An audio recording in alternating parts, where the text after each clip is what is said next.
Roma pasal 8 ayat 28, kita tahu sekarang bahwa Allah turut bekerja dalam segala sesuatu untuk mendatangkan kebaikan bagi mereka yang mengasihi Dia, yaitu bagi mereka yang terpanggil sesuai dengan rencana Allah. Dipanggil sesuai dengan rencana Allah. Saudara-saudara, terpanggil sesuai rencana Allah berarti bahwa setiap orang yang percaya kepada Kristus telah dipanggil oleh Allah sesuai dengan rencananya.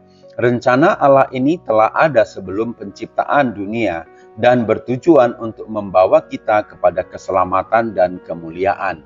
Sedangkan Allah turut bekerja adalah Allah turut serta bekerja untuk mendatangkan kebaikan. Berarti bahwa Allah selalu bekerja dalam kehidupan setiap pribadi untuk kebaikannya. Ini berarti bahwa segala sesuatu, yaitu yang baik maupun yang buruk, dapat digunakan oleh Allah untuk mencapai tujuannya yang baik.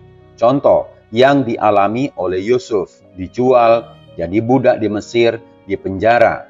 Kejadian 50 ayat 20 mengatakan, memang kamu telah mereka-rekakan yang jahat terhadap aku, tetapi Allah telah mereka-rekakannya untuk kebaikan, dengan maksud melakukan seperti yang terjadi sekarang ini, yakni memelihara hidup suatu bangsa yang besar. Oleh sebab itu, betapa pentingnya memahami rencana Allah dan tujuannya dalam kehidupan kita. Allah yang berdaulat dan bekerja dalam segala sesuatu untuk kebaikan orang-orang yang percaya kepadanya. Saudara-saudara, lalu apa makna panggilan sesuai rencana Allah?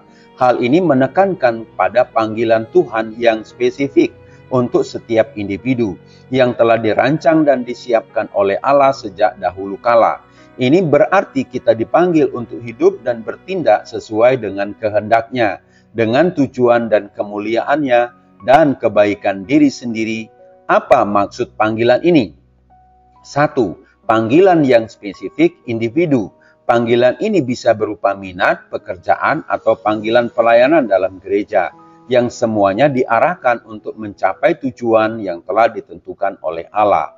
2. Kehendak Allah. Dipanggil sesuai rencana Allah berarti hidup sesuai dengan kehendak-Nya yang mencakup tindakan, sikap, dan pilihan yang selaras dengan ajaran-ajaran firman Tuhan dan menetapkan nilai-nilai kebaikan yang lahir dari iman.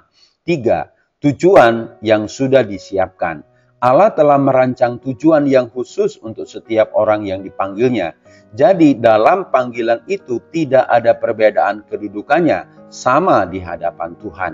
4. Kemuliaan Allah. Memenuhi panggilan Allah tidak hanya untuk kemuliaannya, karena hidup sesuai dengan rencana Allah akan membawa kedamaian, kebahagiaan, dan kepuasan batin.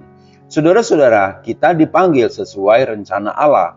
Kita harus hidup sesuai dengan kehendak-Nya, dengan tujuan untuk kemuliaannya, dan pasti mendatangkan kebaikan diri sendiri. Ini adalah panggilan yang unik dan spesifik untuk setiap individu yang telah dirancang dan disiapkan oleh Allah sejak dahulu kala. Giat dan tekunlah dalam panggilan masing-masing. HOR Ministry.